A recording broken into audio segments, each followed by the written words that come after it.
అభివృద్ధి లేకుంటే సంపద లేదని, సంపద లేకుంటే సంక్షేమం లేదని ఆంధ్రప్రదేశ్ ముఖ్యమంత్రి నారా చంద్రబాబు నాయుడు వ్యాఖ్యానించారు. మనం అందించే సేవలపై ప్రజలు సంతృప్తి చెందాలని పేర్కొన్నారు. సీఎం చంద్రబాబు నేతృత్వంలో 7వ కలెక్టర్ల కాన్ఫరెన్స్ సచివాలయంలో జరిగింది. ఈ సమావేశంలో పలు కీలక అంశాలపై అధికారులతో ముఖ్యమంత్రి చర్చించారు. అధికారులు సమిష్టిగా పనిచేసి ప్రజలకు జవాబుదారీగా ఉండాలని సూచించారు. ప్రజా సమస్యలను 100% పరిష్కరించాలని మార్గనిర్దేశం చేశారు.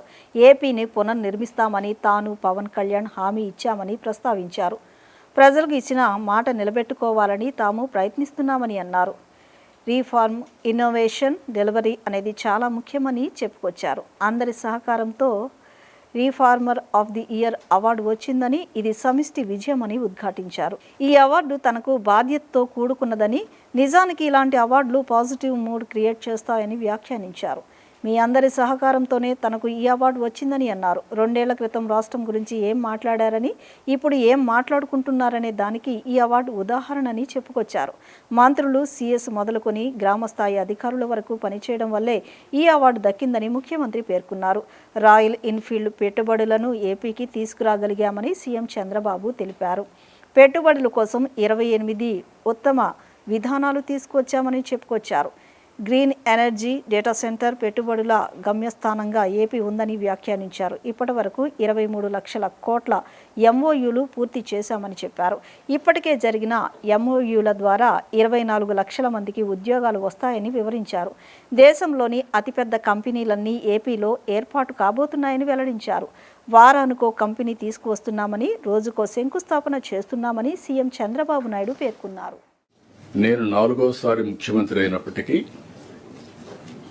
వారసత్వంగా వచ్చిన సమస్యలు మనం చూస్తే, ఇప్పుడే ఫైనాన్స్ మినిస్టర్ చెప్తున్నాడు, 9,74,000 కోట్ల రూపాయలు డెట్. అట్ వన్ స్టేజ్ కేంద్రం ఇచ్చే సిఎస్ఎస్ స్కీమ్స్ అని నిలిపేయడం. అంటే గవర్నమెంట్ ఆఫ్ ఇండియా ఇచ్చే స్కీమ్స్ దేనికి ఇస్తారు? కొన్ని మనం చేస్తాం, కొన్ని వాళ్ళు ఇస్తారు, దానికి మనం కూడా మ్యాచింగ్ ఇవ్వాలి. అలాంటివి దగ్గర 10,000 కోట్ల రూపాయలు డైవర్ట్ చేస్తే వాళ్ళు డబ్బులు ఇవ్వడం మానేసి, నేను ఢిల్లీకి పోతే విష్ లిస్ట్ ఇచ్చేవాళ్ళు. నేను వాళ్ళని సమస్య అడిగితే వాళ్ళు ఒక విష్ లిస్ట్ ఇచ్చేవాళ్ళు. ఇంకొక పక్క 1,35,000 కోట్ల రూపాయలు లయబిలిటీస్, పనులు అయిపోయినాయి, డబ్బులు పే చేయకుండా ఉండే పరిస్థితి వచ్చింది. ఈ సందర్భంగా మనం చూసినప్పుడు ఈరోజు దగ్గర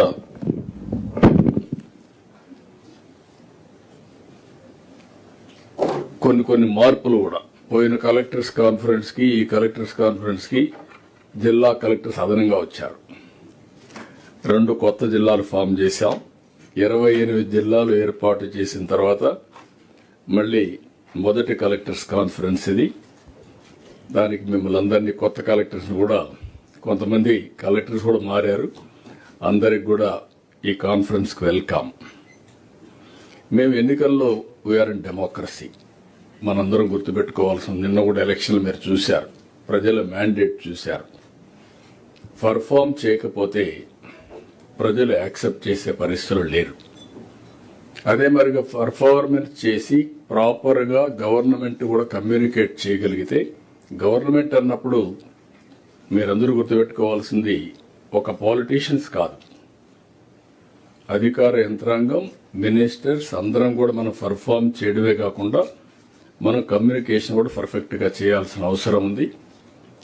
ఆ రోజు నేను, అదే మరిగా మిత్రుడు పవన్ కళ్యాణ్ గారు ఈరోజు డిప్యూటీ సీఎం రాలేకపోయారు.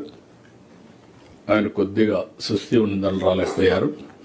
కానీ ఇద్దరం కలిసి మేము ఇచ్చిన హామీ, అదే మరి నరేంద్ర మోడీ గారి నాయకత్వంలో మేము ఇచ్చిన హామీ, రాష్ట్రాన్ని పునర్నిర్మాణం చేస్తామని చెప్పాం. మంత్రుల సింగపూర్ పర్యటనపై జిల్లా కలెక్టర్ల సమావేశంలో ఇచ్చిన ప్రజెంటేషన్ తదితర అంశాలపై సీఎం చంద్రబాబు నాయుడు దిశానిర్దేశం చేశారు. నేర్చుకోవడం అనేది నిరంతర ప్రక్రియ అని తెలిపారు. అత్యుత్తమ విధానాలు ఎక్కడున్నా అమలు చేస్తే మంచి ఫలితాలు వస్తాయన్నారు. సింగపూర్లో అనుసరిస్తున్న పాలనా విధానాలు ఇక్కడ ప్రజల విశ్వాసాన్ని దక్కించుకుంటున్నాయని చెప్పారు. సింగపూర్లో అత్యుత్తమ విధానాలను తీసుకొని ఓ జిల్లాను మోడల్గా అభివృద్ధి చేద్దామని అన్నారు. సింగపూర్ విధానాల అమలుకు 90 రోజుల యాక్షన్ ప్లాన్ తయారు చేసి పర్యవేక్షణ చేయాలని సూచించారు. నేను కాదు మనం అనే విధానంలో ముందుకు వెళదామని, ఈ విధానం నేటి నుంచి నాతో మొదలవుతుందని సీఎం పేర్కొన్నారు. బెంచ్ మార్క్ సెట్ చేసేలా ఏపీ అభివృద్ధి చెందాలని ముఖ్యమంత్రి వెల్లడించారు. రాష్ట్రంలో రోజుకో MOU, వారానికో శంకుస్థాపన జరుగుతుందని అన్నారు. వేగంగా పనిచేయాలని, అంతే వేగంగా అభివృద్ధి చూపించాలని సూచించారు. స్పీడ్ ఆఫ్ డెలివరింగ్ గవర్నెన్స్ స్లోగన్కే పరిమితం కాకూడదని అన్నారు. పబ్లిక్ రిలేషన్స్ ఎంత ముఖ్యమో పబ్లిక్ డెలివరీ అంతే ముఖ్యమని స్పష్టం చేశారు. వినూత్నంగా ఆలోచిస్తే నిధుల కొరతను అధిగమించవచ్చునని అన్నారు. జిల్లా కలెక్టర్ల మధ్య అభివృద్ధిలో పోటీ ఉండాలని తెలిపారు. కాలేజీ రోజుల్లో రాయల్ ఎన్ఫీల్డ్ డ్రైవ్ చేశానని, ఇప్పుడు ఆ సంస్థను ఏపీకి తెచ్చామని కలెక్టర్ల కాన్ఫరెన్స్లో ముఖ్యమంత్రి చంద్రబాబు నాయుడు తెలిపారు. కొంత బాగా మీరంతా కూడా లెర్నింగ్ అనేది నిరంతర ప్రక్రియ అయినప్పటికీ కూడా బెస్ట్ ప్రాక్టీస్ తెలుసుకోవడంలో సింగపూర్ గవర్నమెంట్ అనేది స్టాండర్డ్గా for the last 6 to 7 decades. Small country but consistent dynamic approach. దానివల్ల విత్ ఏది కానీ ఒక పర్ఫెక్షన్ తీసుకొచ్చారు. బట్ మినిస్టర్స్ అయితే చాలా క్లియర్గా స్టడీ చేశారు. దీనికి సంతోషం. పంపించిన దానికి మళ్ళీ ఒక మోడల్తో వచ్చారు. మీరు చెప్పిన బెస్ట్ ప్రాక్టీస్ అని యాక్సెప్ట్ చేస్తూనే ఇది అమలు చేస్తే వాల్యూ అడిషన్ వస్తుంది, అమలు చేయకపోతే థియరీ అవుతుంది. ఉదాహరణకు సింగపూర్ గవర్నమెంట్ కూడా ఇంట్రెస్ట్ ఏంటంటే ఇండియాకు మేము కూడా కాంట్రిబ్యూట్ చేయాలి ఇండియా గ్రోత్కి. మాది చిన్న కంట్రీగా మేము పెద్ద పెద్ద ఇవి చేయలేము. మాకుండే మేనేజ్మెంట్ రిసోర్సెస్ కానీ, బ్యాండ్ విత్ కానీ, నాలెడ్జ్ కానీ ఎక్కడో ఒక స్టేట్లో చేయగలిగితే అది మీరు ఒక మార్పు తీసుకొస్తే ఆ మార్పు కొంతవరకు దేశానికి ఉపయోగపడుతుందనే ఉద్దేశంతోనే వాళ్ళు ముందుకు వచ్చారు. అది మనకు సపోర్ట్ చేసిందని కూడా కారణం అది. దానికి కూడా కారణం ఫర్ ది లాస్ట్ 3 decades ఒక ట్రస్టెడ్ పార్ట్నర్స్గా వాళ్ళతో మనం ఉన్నాం. ఇంటిగ్రిటీ కానీ ఇవన్నీ చూసిన తర్వాత ఈరోజు అందుకని మళ్ళీ కొన్ని డిస్టర్బెన్స్ వచ్చా మళ్ళా వాళ్ళు వచ్చి ముందుకు వచ్చి మనకు హెల్ప్ చేసే పరిస్థితికి వచ్చారు.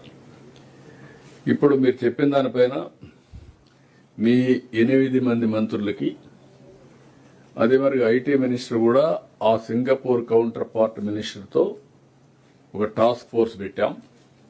కాబట్టి ఆయన ఆ టాస్క్ ఫోర్స్లో వాళ్ళు గవర్నమెంట్తో కోఆర్డినేట్ చేస్తారు, వీళ్ళు ఏమేం కావాలనేది.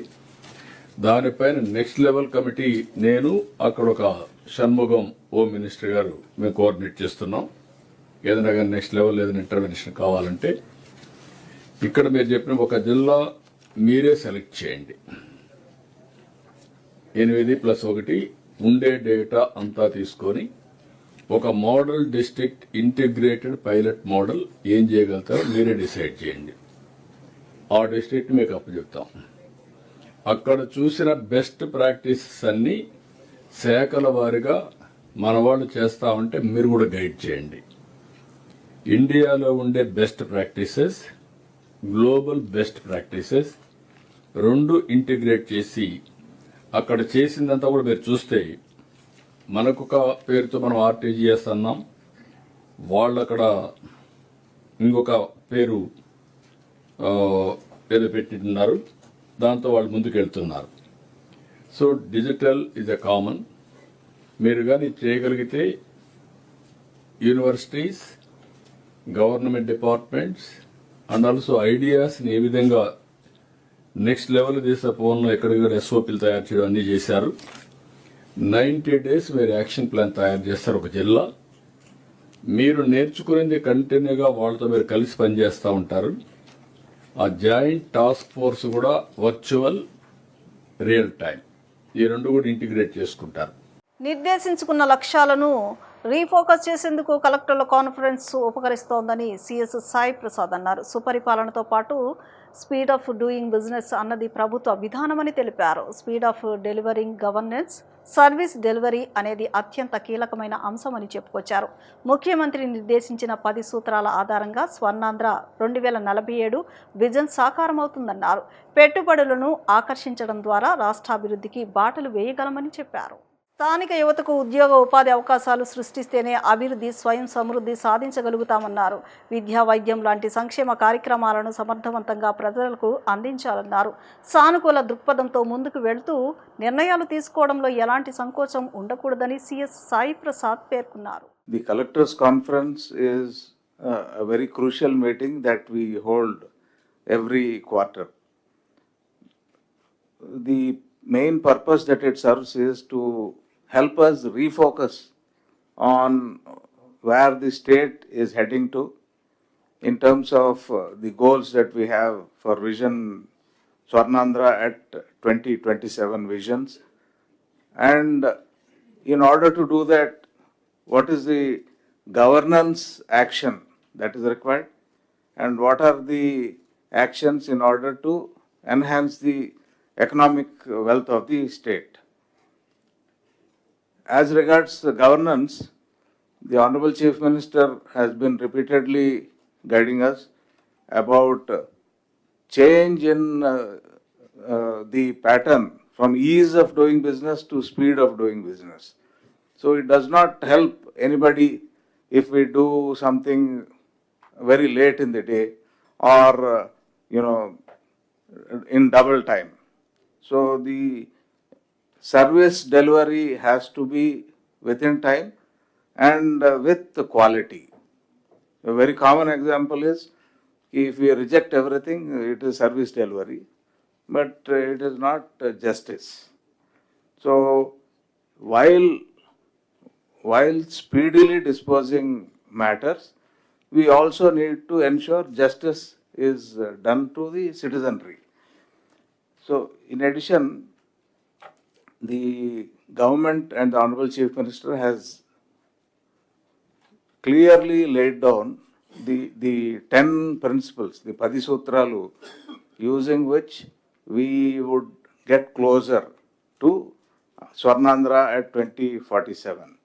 So, the 10 Sutralu, as we will hear from the concerned secretaries, have many components, and each of those components we need to push ourselves to reach the target. సింగనగర్లోని సెంట్రల్ నియోజకవర్గ శాసనసభ్యులు వారి కార్యాలయం నందు ప్రభుత్వ వైపు సెంట్రల్ నియోజకవర్గ శాసనసభ్యులు బోండా ఉమామహేశ్వరరావు మరోసారి తన గొప్ప మనసును చాటుకున్నారు. ప్రజాసేవనే పరమావధిగా భావిస్తూ ప్రభుత్వ సహాయం అందక ఇబ్బందులు పడుతున్న పేద కుటుంబాలను తన సొంత నిధులతో అండగా నిలుస్తూ నిజమైన ప్రజా నాయకుడిగా నిలుస్తున్నారు. సాంకేతిక కారణాలతో ప్రభుత్వ పెన్షన్ అందక తీవ్ర ఇబ్బందులు ఎదుర్కొంటున్న 25వ డివిజన్కు చెందిన ఇనుకుల సీతా మహాలక్ష్మికి, 61వ డివిజన్ ప్రశాంతి నగర్కు చెందిన నిజాంపట్నం సుధాకర్కి ప్రతి నెల 4,000 రూపాయల చొప్పున తన సొంత నిధులు నుంచి పెన్షన్ అందచేస్తూ వారి కుటుంబాలకు భరోసాగా నిలుస్తున్నారు. రాజకీయాల్లో ఉన్నప్పటికీ ప్రజల కష్టాలను తన కుటుంబ సమస్యలుగా భావించి స్పందించడం బోండా ఉమా ప్రత్యేకతగా ప్రజలు పేర్కొంటున్నారు. ప్రజల కోసం ఎప్పుడూ అందుబాటులో ఉంటూ ఎవరికైనా కష్టం వచ్చిందంటే ముందుగా స్పందించే నాయకుడు బోండా ఉమామహేశ్వరరావు అని స్థానికులు కొనియాడుతున్నారు. పదవి కోసం కాదు, ప్రజల ప్రేమ కోసం పనిచేసే నాయకుడిగా ఆయనకు ప్రత్యేక గుర్తింపు ఉందని తెలిపారు. ప్రభుత్వం చేయాల్సిన సహాయం ఆలస్యమైనా పేదల కష్టాలు ఆగవని భావించి తన సొంత డబ్బులతో ముందుకు రావడం ఆయన గొప్ప మనసుకు నిదర్శనమని అన్నారు. లబ్ధిదారులు మాట్లాడుతూ గత ఏడాది నుంచి ఎమ్మెల్యే బోండా ఉమామహేశ్వరరావు తమకు ప్రతి నెల క్రమం తప్పకుండా ఆర్థిక సహాయం అందజేస్తున్నారని, ఈ సహాయం తమ కుటుంబానికి జీవనాధారంగా మారిందని తెలిపారు. ఇలాంటి మానవత్వం కలిగిన నాయకుడు తమకు దొరకడం అదృష్టంగా భావిస్తున్నామని ఆనందం వ్యక్తం చేశారు. మా పేరు నిజాంపట్నం సుధాకర్, 61వ డివిజన్ స్థానికుడిని. నాకు దగ్గర 64 సంవత్సరాలు వచ్చినాయి. ఇప్పుడు దాకా నాకు పెన్షన్ రావట్లేదు. నా బాధ అర్థం చేసుకొని బోండావమ్మ గారు నా మెడికల్ ఖర్చుల గురించి వాటి గురించి గత 3 నెలల నుంచి తన సొంత నిధులతో ఆయన సొంత డబ్బులు ఇచ్చి మమ్మల్ని అన్ని విధాలుగా మాకు ఆదుకుంటున్నాడు. కాబట్టి బోండావమ్మ గారికి మేము కృతజ్ఞతగా ఉంటాము. ఇట్లు మీ నిజాంపట్నం సుధాకర్. రాష్ట్రంలో వ్యవసాయ రంగం తీవ్ర సంక్షోభంలో ఉందని YCP general secretary MVS Nagireddy ఆందోళన వ్యక్తం చేశారు. మద్దతు ధరలు లేక రైతులు తీవ్ర ఇబ్బందులు ఎదుర్కొంటున్నారని అన్నారు. ముఖ్యంగా మొక్కజొన్న రైతులు భారీ నష్టాలు చవిచూస్తున్నారని, దాదాపు 3,000 కోట్ల మేర నష్టం వాటిల్లిందని పేర్కొన్నారు. కేంద్రం ప్రకటించిన మద్దతు ధర క్వింటాకు 2,400 ఉన్నప్పటికీ రైతులకు మార్కెట్లో 1,600కు మాత్రమే మించి ధర ఉండడం లేదని విమర్శించారు. వ్యవసాయంలో ప్రధానంగా ఖరీఫ్ అండ్ రబీ 2 సీజన్ల పంటలు. ఈ ప్రభుత్వం వచ్చిన తర్వాత 24 నెలలు పూర్తవుతుంది. 2 ఖరీఫ్లు 2 రబీలు కూడా పూర్తయిపోయినాయి. ఇప్పుడు ప్రస్తుతం ఈ రబీలో అనుకోకుండా అదృష్టవశాత్తు అంటే నదీ జలాలు పూర్తిగా ఉండటం, మోంతా తుఫాన్ మూలంగా లేట్లో వర్షాలు రావడం మూలంగా సాగు రాష్ట్రంలో సరాసరి సాగు కంటే కూడా సాగు కొంచెం ఎక్కువగానే జరిగింది. మేము కూడా సంతోషించాం. రైతు బాగుండాలి, రైతు సంతోషంగా ఉండాలి అనే దాంట్లో మొట్టమొదటిగా ఆలోచించేది రాజశేఖర రెడ్డి గారు, రాజశేఖర రెడ్డి గారి వారసులైన జగన్మోహన్ రెడ్డి గారు, మేము వైఎస్ఆర్ కాంగ్రెస్ పార్టీ.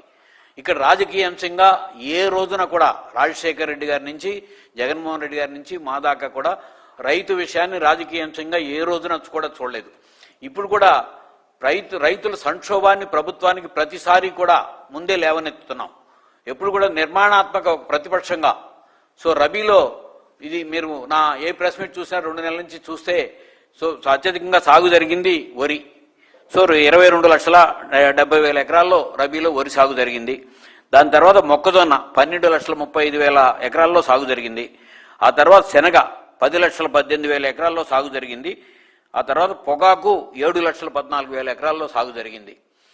సో నేను మొట్టమొదటి నుంచే శనగ రైతులు సంక్షోభంలోకి వెళ్ళబోతున్నారు అని చెప్పి కేంద్రంలోని కామర్స్ మినిస్ట్రీకి, వ్యవసాయ శాఖ మంత్రి గారికి, నేను, మా పార్లమెంటు సభ్యులైన వైవి సుబ్బారెడ్డి గారు, అవినాష్ రెడ్డి గారు, గురుమూర్తి గారు, పిల్లి సుభాష్ చంద్రబోస్ గారు అందరం కూడా రాసాం. ప్రెస్ కూడా రిలీజ్ చేశాం. ఇంపోర్ట్స్ మూలంగా ఇంపోర్టేషన్ మూలంగా వస్తున్న వాటి మీద ట్యాక్సులు వేయకపోతే శనగ ధరలు కుప్పకూలిపోతే మొత్తం సంక్షోభంలోకి వెళ్ళిపోతారు. వెనుకబడిన ప్రాంతాల్లో సాగు జరిగే పంట శనగ అని చెప్పి. అట్లాగే ఇప్పుడున్న ధర ఏమాత్రం కూడా ప్రకటించిన కనీస మద్దతు ధర 5,875 రూపాయలు గిట్టుబాటు కాదు. కనీసం 7,000 రూపాయలు ఉండాలి. 1,000 రూపాయలు బోనస్ ఇవి ప్రకటించమని చెప్పి వ్యవసాయ శాఖ మంత్రి గారికి రాశాం. కానీ రాష్ట్ర ప్రభుత్వం నుంచి కేంద్రంలో ఉంది, రాష్ట్రంలో ఉంది కూడా డబుల్ ఇంజిన్ సర్కార్ అని చెప్పి వాళ్లే చెప్తారు. ఇక్కడ అక్కడ ఉంది కూడా కూటమి ప్రభుత్వమే, వేరే ప్రభుత్వాలు కాదు. సో వీళ్ళ ఎంపీలు కేంద్రంలో మంత్రులుగా ఉన్నారు, వాళ్ళు ఇక్కడ మంత్రులుగా ఉన్నారు. మీరే ఉన్నప్పుడు రైతులకు కావాల్సిన అంశంలో అసలు ఏ అంశమైనా రైతుల మీద నేను చెప్పిన శనగ విషయంలో కూడా కేంద్ర ప్రభుత్వానికి కనీసం లేఖ కూడా రాయిలా. విజయవాడ నగరంలో గత కొన్ని సంవత్సరాల నుంచి రాధారంగ మిత్రమండలి ఆధ్వర్యంలో అనేక సేవా కార్యక్రమాలు నిర్వహిస్తూ ప్రజలకు అండగా నిలుస్తున్నామని ప్రముఖ వ్యాపారవేత్త చెన్నుపాటి శ్రీనివాస్ చెప్పారు. పేదలకు ఎలాంటి ఆపద వచ్చినా టెస్టర్ ఆధ్వర్యంలో సేవా కార్యక్రమాలు అందించేందుకు సిద్ధంగా ఉన్నామని పేర్కొన్నారు. పశ్చిమ నియోజకవర్గం భవానీపురంలో 44వ డివిజన్ బీజేపీ అధ్యక్షులు రెడ్డిపల్లి రాజు రాధారంగ మిత్రమండలి ఆధ్వర్యంలో ప్రముఖ వ్యాపారవేత్త చెన్నుపాటి శ్రీనివాస్ జన్మదిన వేడుకలను పురస్కరించుకుని పేదలకు అన్నదాన కార్యక్రమాన్ని నిర్వహించారు. ఈ కార్యక్రమంలో పాల్గొన్న చెన్నుపాటి శ్రీనివాస్ జన్మదిన వేడుకలను పురస్కరించుకుని కేక్ను కట్ చేసి పేదలకు అన్నదానం చేశారు. ఈ సందర్భంగా శ్రీనివాస్ మాట్లాడుతూ తన పుట్టినరోజును పురస్కరించుకొని ఎలాంటి ఆడంబరాలకు దూరంగా ఉంటానని, ప్రతి ఏడాది వచ్చే పుట్టినరోజున నగరంలో రాధారంగ మిత్రమండలి ఆధ్వర్యంలో పేదలకు అన్నదానం చేయడంలో ఎంతో సంతృప్తినిస్తుందని చెప్పారు. నేను వాళ్ళిద్దరికీ చెప్పాను, తండ్రి కొడుకులు ఇద్దరికీ చెప్పా, ఎక్కడైనా అనాథాశ్రమంలో అన్నదానం చేయండి, ఈ కేక్ కటింగ్లు ఇవన్నీ వద్దని చెప్పా. ఇక ఇది లాస్ట్ అండ్ ఫైనల్లీ ఇక ఎప్పుడు చెయ్యము, ఎప్పుడైనా చేస్తే నువ్వు చెప్పిన కార్యక్రమం చేస్తావని చెప్పి మాట ఇచ్చారు. అందుకనే వాళ్ళకి ఇచ్చిన మాట ప్రకారం నేను ఇక్కడికి వచ్చాను. ఇలాంటి సేవా కార్యక్రమాలు మరెన్నో ప్రజలకి అందుబాటులో ఉంటూ వాళ్ళకి చేరువలో ఉంటూ మంచి చేస్తూ ముందుకు సాగాలని తండ్రి కొడుకులిద్దరిని మనసారా ఆశీర్వదిస్తూ మరొకసారి ఇక్కడ ఉన్న వాళ్ళందరికీ కూడా నా తరపున హాజరైనందుకు కృతజ్ఞతలు తెలుపుకుంటున్నాను. అందరితో భావాన్ని పిలుచుకున్న చెన్నిపాటి శ్రీనివాసరావు జన్మదిన శుభాకాంక్షలు. ఈరోజు ఆయన వద్దని చెప్పారు. ఈరోజు కార్యక్రమం కేక్ కటింగ్ ఏమి వద్దని, అందుకే అన్నదానం, పేదలకు అన్నదానం చేయమన్నారు. అన్నదాన కార్యక్రమం, పేదలకి బాదం పాలు పంపిణీ పెట్టాము. అందరికీ అందరికీ జై హింద్. స్వర్గీయ వంగవీటి మోహన్ రంగా గారి బామ్మర్ది చెన్నుపాటి శ్రీను గారి జన్మదిన సందర్భంగా ఈరోజు మా పశ్చిమ నియోజకవర్గంలో వంగవీటి మోహన్ రంగా జంక్షన్లో ఈరోజు ఈ యొక్క కేక్ కటింగ్ చేసే కార్యక్రమం రెడ్డిపల్లి రాజు గారి కుటుంబ సభ్యులు ఏర్పాటు చేయడం చాలా సంతోషకరం. ఎందుకంటే ఆయనకి ఇలాంటి ఆర్భాటాలు పనికిరావు. చెన్నుపాటి శ్రీను గారికి ఎప్పుడు కూడా ప్రజా సర్వీస్ చేయాలి, ఏదన్నా లేని వాళ్ళకి దానాలు చేయండి తప్ప ఇలాంటి చేయొద్దని చెప్పి మాకు ఎన్నోసార్లు చెప్పడం జరిగింది. అయినా మేము మా దగ్గర మీరు కేక్ కట్ చేస్తే సంతోషంగా ఉండదని పిలిపించడం, వారు మా మాట కాదనకుండా వచ్చి కేక్ కట్ చేయడం చాలా సంతోషకరం. ఈరోజు ఏది ఏమైనా సరే పశ్చిమ నియోజకవర్గం ప్రజలందరూ కూడా ముద్దుగా భావాన్ని పిలుచుకున్నటువంటి చెన్నుపాటి శ్రీను గారికి మా పశ్చిమ నియోజకవర్గ ప్రజల తరపున, మా తరపున, అందరి తరపున జన్మదిన శుభాకాంక్షలు తెలియజేస్తాం. ఇప్పుడు చిన్న విరామం తీసుకుందాం.